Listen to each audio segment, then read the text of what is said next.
le boiteux, il devait courir.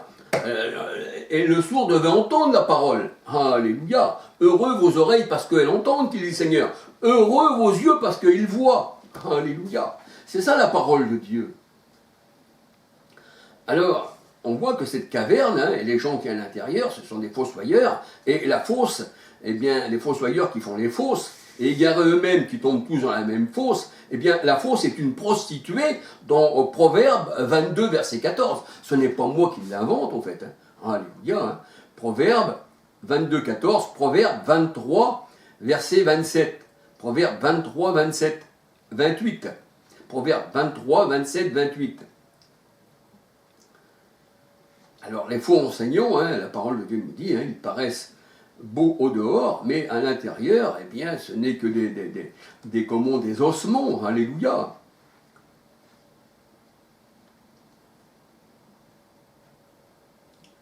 Alors, on peut regarder, hein, on peut se dire, mais qui est-ce qui a fait manger à Adam du fruit défendu? Si ce n'est pas les os de ses os et la chair de sa chair, la femme par laquelle la femme par laquelle, pardon, je vais y arriver, qui est issue de la chair d'Adam. Et Adam, il dit, voici la chair de ma chair et les os de mes os, on l'appellera femme. Mais cette femme-là, c'est le symbole d'Israël prostituée, qui a été séduite la première. Pour ça que le Seigneur a dit, je ne permets pas à la femme d'enseigner, parce qu'elle a été séduite la première, ce n'est pas Adam. Et on voit que la chair, les os des os, tout ça, eh bien, sont toujours là pour faire, eh bien, chuter celui qui voudrait marcher dans les voies de Dieu. Alléluia. Et c'est pour ça que dans Genèse 2, verset 20, selon Chouraki, Genèse 2, 20 à 24, eh bien, la chair est le contraire d'Adam. C'est la chair, pour ça qu'il dit, voici, eh bien, cette fois-ci, c'est la chair de ma chair, et on voit que Ève, hein, c'est un vis-à-vis, un face-à-face. Hein, c'est ce que dit la parole de Dieu contre Adam, en fait. Alléluia. Alors, vous pouvez lire Genèse 2, verset 20, version Chouraki. Mais qui c'est qui s'est laissé séduire par le serpent, si ce n'est Ève, la chair et les os d'Adam? Alléluia. Genèse 3, versets 1, 6, 11, 12, 13. La parole de Dieu nous dit, ceux qui s'attachent à une prostituée sont avec elle une seule chair. Donc Ève étant prostituée, alléluia, qui est le symbole de celle qui a été séduite par le serpent, eh bien la parole de Dieu nous dit, et qui est le symbole d'Israël, eh bien le Seigneur nous dit, celui qui s'attache à la prostituée est avec elle une seule chair, et celui qui s'attache, ça veut dire celui qui se marie, qui la prend pour, on va dire, pour femme, et puis qui se laisse guider par la femme. C'est pour ça qu'il est dit dans Genèse 3,16, il me semble, que le Seigneur dit à la femme, eh bien maintenant, ça sera ton mari qui va dominer sur toi, ça sera plus toi qui est le symbole de la chair qui va dominer sur ton mari. 1 Corinthiens 6, 13 à 19. Alléluia. Alors la chair est aussi le symbole d'Ismaël, on peut regarder dans Galates 4, 21 à 31. La chair, hein, tous ceux qui sont nés de la chair s'opposent à l'esprit. Et ainsi en va-t-il de votre famille, os de vos os, et le sang, eh bien votre sang. Hein, c'est-à-dire une famille charnelle, tu auras pour ennemis les gens de ta maison. Alléluia. On voit que la lettre de divorce allait donner à Israël. Ésaïe 50, verset 1, à la femme adultère. Et d'ailleurs, le Seigneur, quand on lui présente la femme, parce que la femme veut dire beaucoup de choses dans la parole de Dieu. Ça veut aussi bien dire une femme, là, même à cette époque, qui irait trouver les faux dieux, bien qu'ils connaissent le Seigneur, eh bien, elle est en adultère et le Seigneur la rejette. C'est pour ça que dans Éphésiens 5, 22 à 38, par là, dans ces zones-là, eh bien, le Seigneur, il prend la femme, pour l'Église. Et il dit, c'est pourquoi l'homme quittera son père et sa mère et s'attachera à sa femme, comme il a dit à Adam et Ève. À Adam plutôt. Hein, c'est pourquoi l'homme quittera son père et sa mère et s'attachera à sa femme, et les deux deviendront une seule chair. On voit ça dans Éphésiens 5, 22, on va jusqu'à 33. Hein, il dit ça pour rapport à l'Église, pour rapport à la femme. Et il dit, ce mystère est grand. Et Adam, on voit, quand le Seigneur il dit, eh bien voici l'homme quittera son père et sa mère, et s'attachera à sa femme. Mais Adam, où est la mère d'Adam? Et où est la femme d'Adam? Dites-moi-le si vous avez la réponse. Parce que Adam, eh bien, dans la parole, fut le premier homme. Alors, dites-moi si vous avez la réponse. Déjà, le Seigneur nous donne la réponse, mais je vous pose la question. L'homme quittera son père et sa mère et s'attachera à sa femme, et les deux deviendront une seule chair.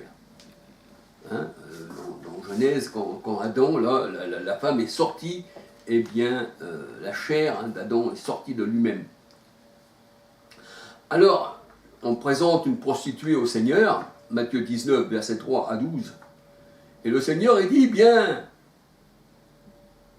cette femme-là, je la pardonne. Donc ça représente Israël. Ça représente aussi les païens, hein, ça représente aussi les païens dans un sens. Alléluia. Matthieu 19, versets 3 à 12. Il fallait donner une lettre de divorce. Mais la lettre de divorce, ce n'était pas vraiment pour exclure.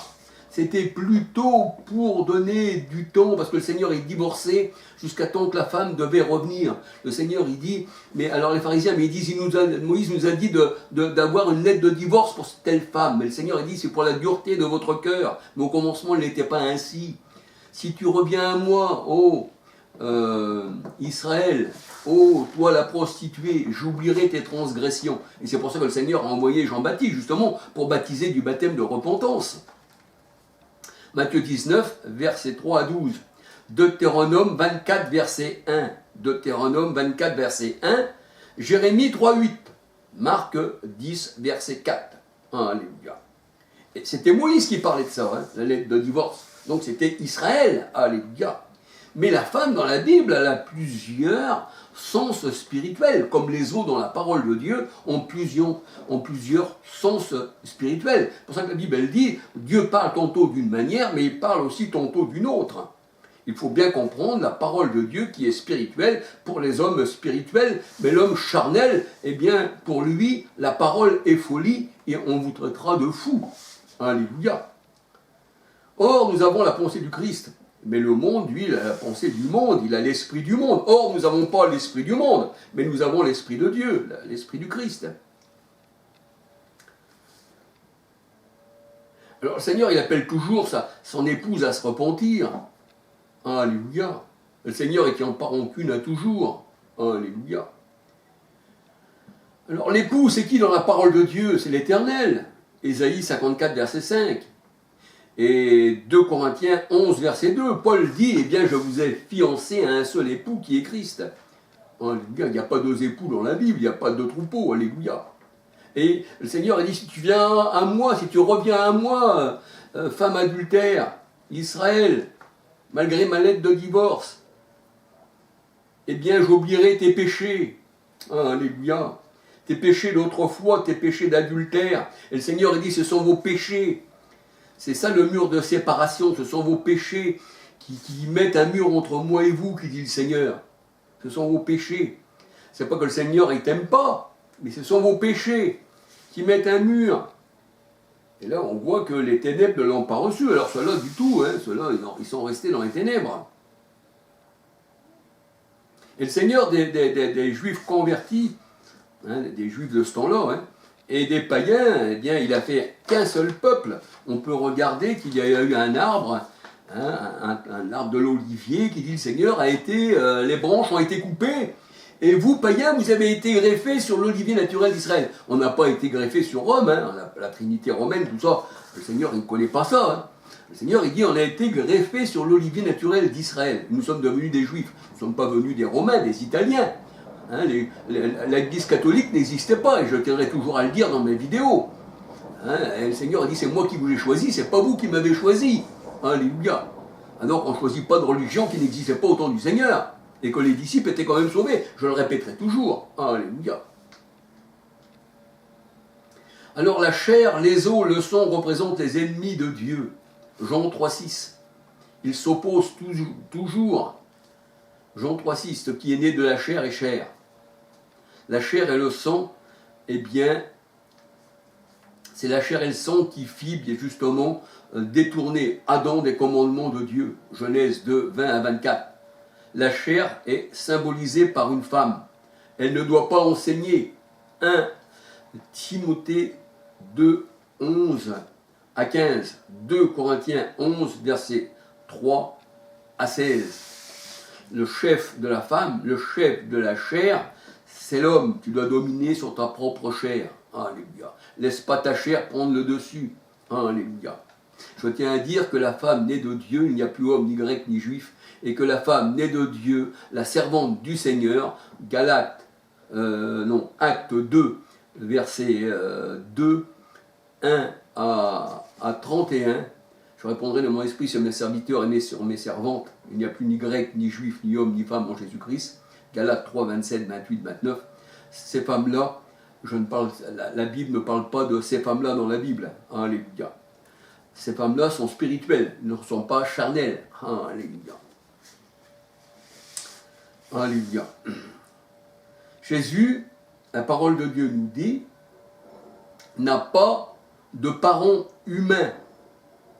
Jésus est né de l'Esprit Saint, en tant qu'homme. Matthieu 1, 18, 20. Cet enfant vient du Saint-Esprit. Alléluia. La parole de Dieu nous dit, dans 1 Corinthiens 15, que le dernier Adam est un esprit vivifiant. Un esprit vivifiant. Et un esprit n'a ni chair ni os et n'a pas de généalogie. Hébreux 7, verset 3. Il est son père, son mère, son généalogie. Et un esprit n'a ni chair ni os. Luc 24, 39. Alléluia.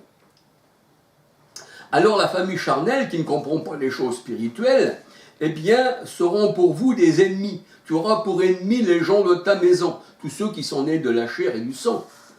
Jean 1, verset 13. Matthieu 10, verset 34 à 42. Tu auras pour ennemis les gens de ta maison. Le Seigneur dit, je suis venu apporter l'épée, la parole, qui divise la chair d'avec le sang. Alléluia. Hébreux 4, 11, 12. Alléluia. Alors, il est évident que dans ta famille charnelle, nul n'est prophète dans sa famille, qui dit le Seigneur. Vous ne serez pas prophète. Mais la chair et le sang, eux, seront des prophètes. Ils vont prendre les gens du monde qui ne connaissent rien, égarés eux-mêmes, ils en égarent d'autres, et ils diront que ceux-là, ce sont des vrais prophètes. Ils se sont tournés vers l'erreur. Alors la femme est symbolisée par la chair, parce que ce qui est né de la chair est chair. Jean 3, verset 6.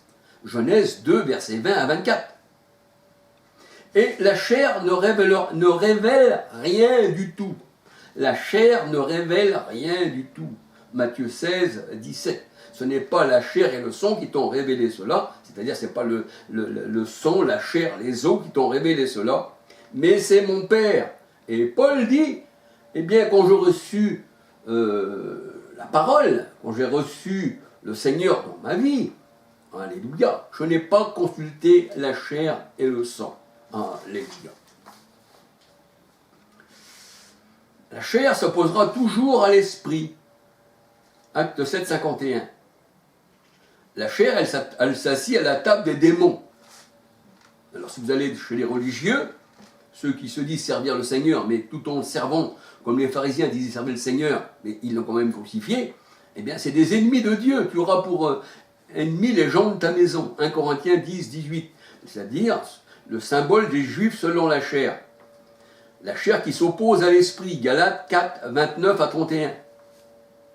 Notre famille n'est pas composée de chair, de sang et d'os, mais nous avons une famille spirituelle née de Dieu. Ce sont nos frères et sœurs. Et le Seigneur, posant ses regards sur ses apôtres, sur sa mère, sur ses frères, sur ses sœurs en Christ, en lui-même, il dit, voici mes frères, mes sœurs, c'est ceux qui font la volonté de Dieu. Matthieu 12, versets 46 à 50. Marc 3, 35. Luc 14, versets 26, 27. Matthieu 10, versets 20, 21. Et on peut dire que tous les hommes, le monde entier sous la puissance du mal, la puissance de la chair, la puissance de l'esprit mauvais, on peut dire que tous les hommes sont issus d'un seul sang. Acte 17, 26. Et Ève est la mère de toutes les âmes vivantes. Genèse 3, verset 20. Apocalypse 3, 1.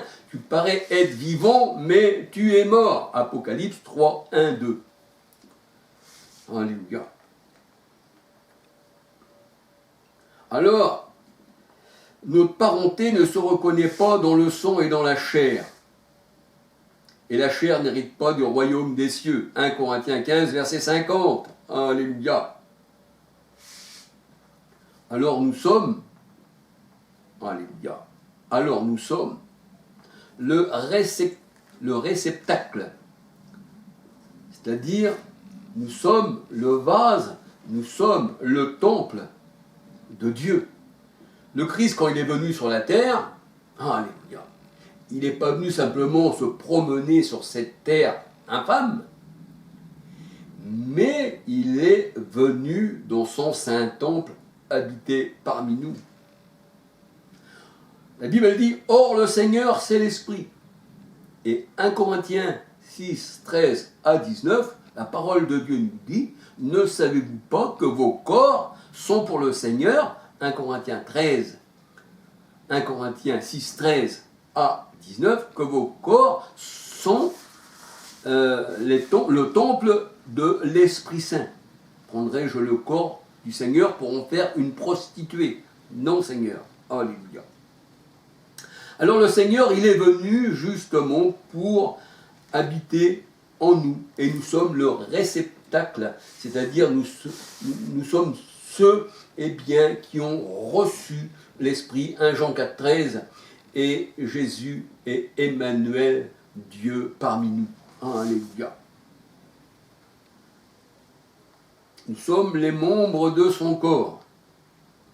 Les membres dispersés ont été, dans Ézéchiel 37, ont été, on va dire, rassemblés par l'Esprit. Alléluia.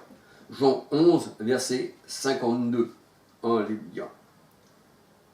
Un seul corps, 1 Corinthiens 12, verset 12 à 27.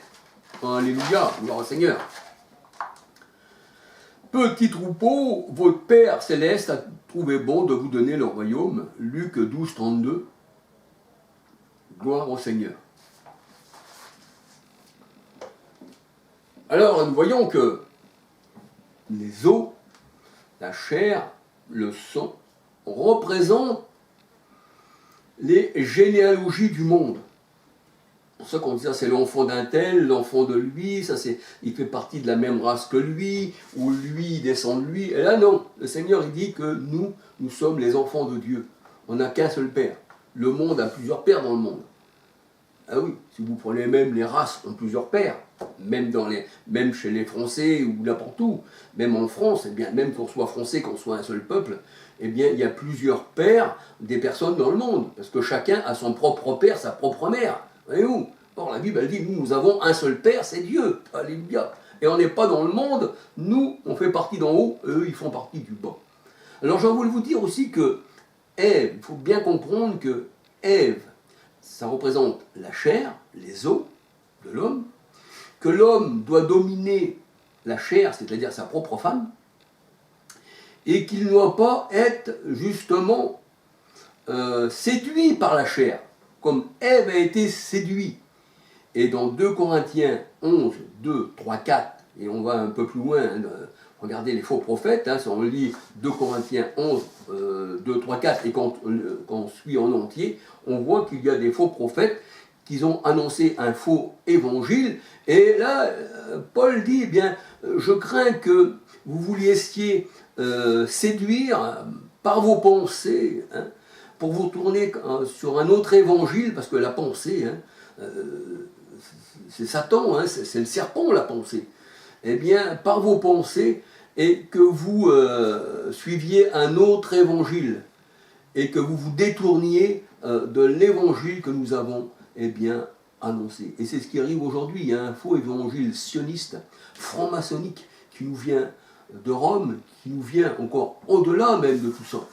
et qui sont acceptés par les gens, et les gens pourront être sauvés, mais ils luttent contre le Seigneur, ce sont des ennemis de Dieu, et le Seigneur leur dira, je ne vous ai jamais connu, d'où vous êtes, je ne vous connais pas, arrière de moi, vous à qui eh bien, les flammes éternelles vous sont réservées. Alléluia. Je ne veux pas aller plus loin, que le Seigneur vous bénisse, j'aurais voulu en faire encore une étude sur la chair de Ève, et Adam, qui est très... je comprends ce que le Seigneur me dit de dire, mais de le mettre en page, c'est très difficile. C'est pour ça que je demande au Seigneur, parce que moi je ne suis qu'un homme. Je dis, Seigneur, ta parole est trop grande pour moi, Seigneur. Comment comprendre toutes ces paroles et les mettre par écrit, alléluia. Alors, le Seigneur dit un temps pour toutes choses, un temps pour être petit, un temps pour être grand, un temps pour ne pas comprendre et un temps pour comprendre. Un temps aussi pour méditer, puis un temps aussi pour écrire, et puis un temps pour parler de ces écrits, alléluia. Eh bien que le Seigneur vous bénisse, mes frères et sœurs. Et j'oublie aucun de mes frères en Christ. Tous ceux qui sont abonnés à ma chaîne, et même ceux qui ne sont pas abonnés, mais qui vont venir, eh bien écoutez la parole du Seigneur, alléluia. Eh bien qu'ils soient tous bénis, alléluia. Gloire au Seigneur, alléluia. Gloire au Seigneur Jésus-Christ, notre Sauveur, notre bon berger qui nous emmène, eh bien, dans de vertes prairies, alléluia. Gloire au Seigneur, alléluia. Soyez bénis du Seigneur. Méditez sur la parole, elle est grande, alléluia.